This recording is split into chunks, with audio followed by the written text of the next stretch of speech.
Hello everyone. तर नदीला पाणी बघा किती आलंय. तर आम्ही चाललोय आता शेतामध्ये. आम्ही खूप दिवसातून चाललोय. मी पर्सनली, मम्मी पप्पा आले होते वेळामुळेच्या वेळेस जेवण करायला, पण मी त्यावेळेस नव्हते कारण की आमचं कॉलेज चालू होतं. आणि मस्त सूर्य वगैरे आला होता. खूप छान असं वातावरण झालं होतं.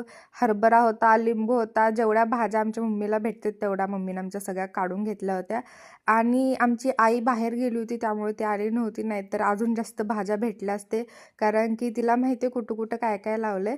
त्याच्यानंतर आम्ही मेन प्रोग्राम चालू केला तो म्हणजे काय बोरं शोधायचा. आणि बोरं खाल्ल्यानंतर आम्ही इकडे आलो एका जणांच्या. सो त्यांच्यात मस्त गाई गुरं होती, तर त्यांच्यासोबत मस्त खेळलो. नंतर तुरीच्या शेंगा खायला गेलो.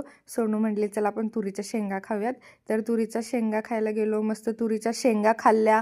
आणि घरी आल्यानंतर असं कळालं की तिथं नाग गेलाय ना. मी तिथं कुठं कुठं जाऊन फोटो काढलेत. सो ही माझ्या